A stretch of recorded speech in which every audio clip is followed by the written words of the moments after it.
En mode d'emploi.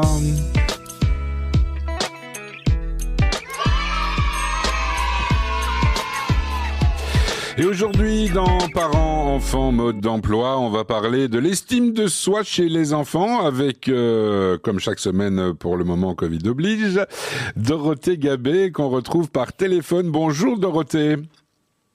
Bonjour Didier, bonjour à tous. Comment ça va ce matin Dorothée ? Ben ça va, tout va bien. Donc je le disais, on va parler de l'estime de soi chez les enfants. Alors dites-moi, de quoi il s'agit au juste, dites-nous. Oui, alors Didier, je ne sais pas si vous vous souvenez, mais il y a quelques semaines, on avait déjà abordé la thématique de la confiance en soi. Exact. Et je vous avais expliqué en fait justement cette différence entre confiance en soi et estime de soi. Et alors aujourd'hui, j'avais envie d'aller un petit peu plus loin, mais dans le détail sur l'estime de soi. Donc, je vais rappeler ce que c'est. L'estime de soi, c'est la valeur qu'on se porte de soi-même, c'est l'image que l'on a, c'est un jugement qu'on porte sur soi. Donc, c'est vraiment ce qu'on pense de soi, c'est une auto-évaluation de soi-même par soi-même. Et l'estime de soi peut évoluer au fil du temps, j'imagine. Ben oui, et justement, c'est pour ça que c'est vraiment important parce que l'enfant va se construire au fil et son estime de soi peut, par des événements extérieurs, être complètement mise à mal ou au contraire grandir et être mise. Enfin voilà, il peut se sentir bien et donc c'est vraiment important pour lui pour que l'enfant puisse s'épanouir à la fois à l'école avec ses copains, mais aussi à la maison, parce que ça va aussi entraîner une meilleure confiance en lui. Bien, et comment se crée l'estime de soi chez l'enfant ? Parce que c'est pas nécessairement inné, j'imagine.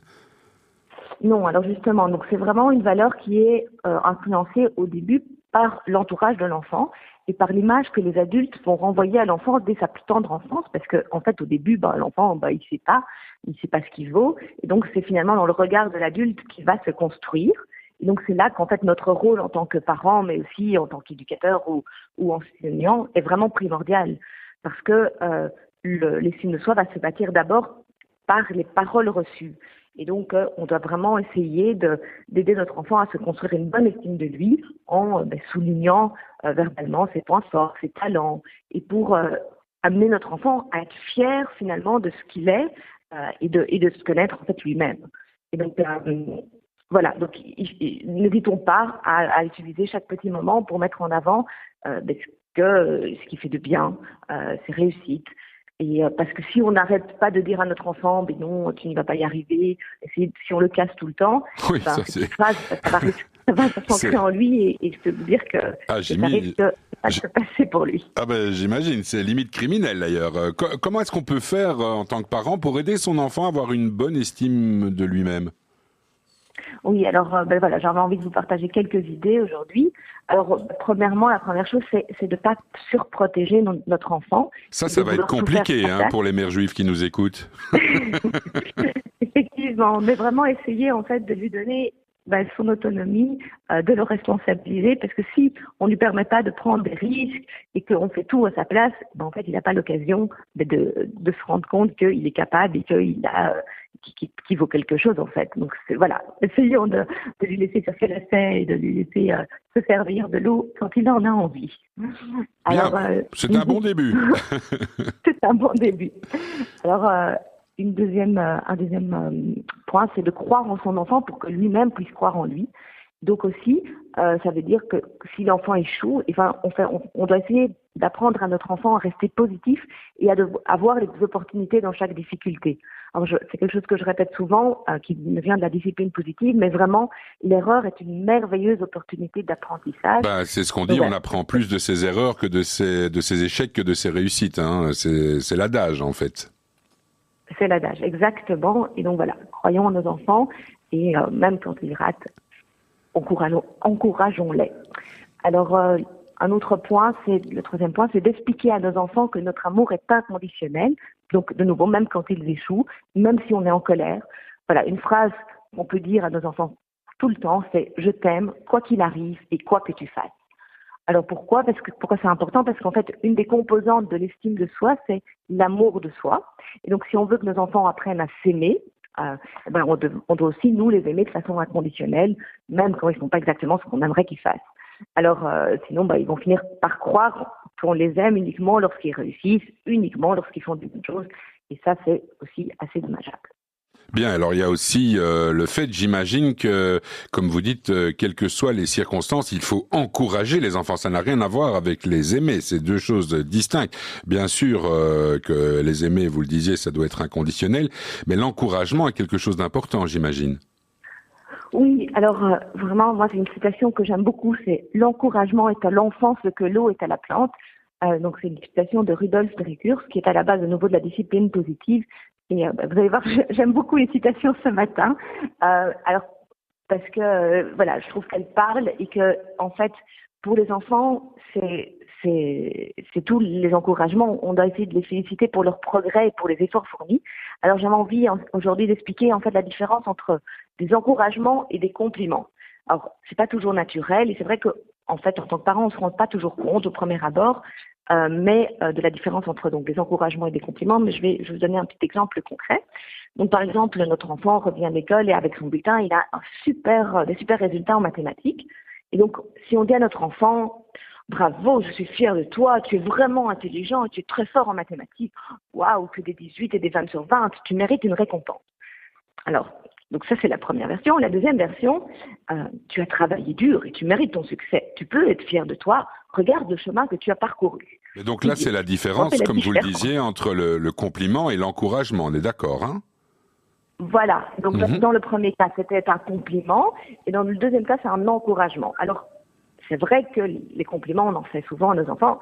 Alors parfois, c'est très bien, mais parfois, ça a tendance à finalement les enfermer et faire en sorte que ce soit le référencement externe qui est mis en avant. Et donc, en fait, on met une pression à nos enfants en leur disant, on les enferme en fait, en leur disant, tu es très intelligent, tu mérites, je suis fier de toi. Tandis que si on les encourage, en leur remettant le référencement interne chez eux, chez les enfants, c'est ça qui va construire peu à peu leur estime d'eux-mêmes. Ben oui, clairement. J'imagine que sinon, ils ont l'impression de travailler pour avoir une récompense. Et donc, on oublie toujours, mais bon, quand on est petit, on ne le sait pas, mais il faut s'aider soi-même. Donc, quand on a de mauvais résultats, bien, c'est soi-même qu'on punit. Il faut pas avoir peur de décevoir les parents aussi, je veux dire, mais c'est pas ça le principal. Le principal, c'est d'avoir, comme vous disiez, le succès et se dire qu'on est parvenu à réussir quelque chose.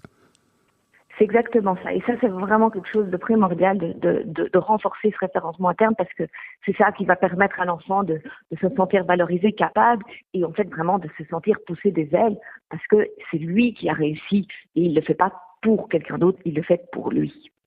Voilà. Alors un dernier point que j'avais envie d'aborder, c'est d'aider son enfant à mieux se connaître. Ça, c'est vraiment important que l'enfant découvre ses forces, ses talents, ses valeurs, et en fait de se faire comprendre à l'enfant qu'il peut être différent, mais que ça ne veut pas dire qu'il est mieux, ou bien que les autres, chacun unique avec ses qualités et ses défauts. Alors, il y a un super outil qui permet à l'enfant de mieux se connaître, mais voilà, aujourd'hui je vais peut-être pas aller dans les détails, mais je vous en parlerai certainement une prochaine fois. Ce sont les octophones. Et ça, c'est un outil qui permet de faire prendre conscience à l'enfant de tout son potentiel, donc à la fois ses forces et finalement ses difficultés, au travers en fait des 8 formes d'intelligence qu'on a tous en nous, mais qu'on va développer différemment au cours de notre vie. Bien, mais ça, voilà, c'est déjà un excellent teasing pour une chronique à venir. Exactement, oui. Alors, peut-être j'aurai la surprise d'inviter la super formatrice, nous verrons bien. Alors, je fais un petit coucou à Perrine Bigot. Voilà, et alors en fait...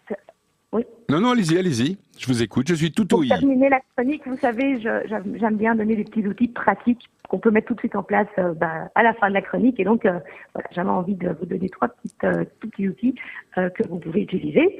Donc, le premier, c'est en fait, par exemple, en début d'année, ce que j'ai fait cette année avec mon fils, c'est que sur chacun de ses crayons de couleur, les crayons noirs et blancs, les crayons noirs, j'ai écrit une petite phrase positive du style « Tu peux le faire, tu vas y arriver, je crois en toi ». Crois en toi, justement. N'abandonne pas. Voilà, des petites phrases qui vont faire que, même si moi je suis pas en classe avec lui, eh ben, il peut être boosté et ça va surtout lui donner le sourire en voyant chaque fois la petite phrase qui est écrite sur son crayon au moment de colorier son dessin. Voilà, ça c'est une petite astuce. Un autre chouette outil dont j'ai déjà parlé à plusieurs reprises, c'est le mur de la fierté ou le pot à réussite. Tout à fait. Donc en fait, Voilà, on va noter sur les petits papiers toutes ces petites réussites, puis on peut les coller soit sur un mur, soit les mettre dans un petit pot. Mais en fait, ça va permettre de renforcer l'estime de soi parce que même en cas de coup de mou, quand l'enfant se sent dévalorisé, il sait qu'il peut aller repêcher un petit mot et il va se dire ah oui, c'est juste, j'ai déjà fait ça, oui, j'ai de la valeur. Voilà, ça va lui permettre de prendre conscience de sa valeur. Bien. Et le dernier outil pour Oui. la journée. Allons-y. Allons-y. C'est un petit carnet de l'estime de soi. Alors voilà, ça c'est un carnet qu'on va proposer à l'enfant. L'enfant va pouvoir à la fois écrire ou dessiner des choses sur lui, sur sa famille, sur ce qu'il aime, ce qu'il n'aime pas, identifier ses forces, ses qualités, ses talents, mais aussi ses faiblesses ou ce qu'il aimerait bien améliorer. Voilà, c'est vraiment un carnet à l'enfant qui permet en fait d'avoir une vision de lui et on peut aussi lui proposer des petits défis pour le faire sortir de sa zone de confort. On peut aussi proposer à des amis d'écrire dans le carnet pour qu'il ait des feedbacks ou les parents peuvent écrire dans le carnet. Voilà, c'est vraiment un petit carnet pour faire prendre conscience à l'enfant de ses forces, de ses talents. C'est un petit peu comme... voilà, je vous parle d'un temps que vous n'avez pas dû connaître, évidemment, mais nous avions des carnets de poésie, nous, et on donnait ça à chacun de nos petits camarades qui devaient faire un dessin et nous mettre une petite phrase, un petit mot. En général, c'était des mots gentils, puisqu'on donnait ça à nos amis. Donc, ça doit s'apparenter à ce type de choses, à mon sens. Oui, exactement. Et on peut rajouter à la fois là-dedans les réussites, mais aussi de prendre conscience de son carnet de lui-même en fait, de tout ce qu'il est. Et ça permet en fait de revenir et d'avoir le fait d'écrire ou de dessiner, ça ancre les choses beaucoup plus. Ouais, c'est ça qui est important. Eh bien voilà, mais j'espère que ces outils seront utiles à nos auditeurs. Je n'en doute pas d'ailleurs pour ma part. Et amis auditeurs, c'est à vous de jouer. Et alors, vous me disiez tout à l'heure que vous vouliez terminer la chronique par une citation de Wilferd Peterson. Oui, alors voilà, j'avais envie, c'était ma journée de citation et j'en ai trouvé une très jolie que je voulais vous partager. Il y a au fond de vous de multiples petites étincelles de potentialité. Elles ne demandent qu'un souffle pour s'enflammer en de magnifiques réussites.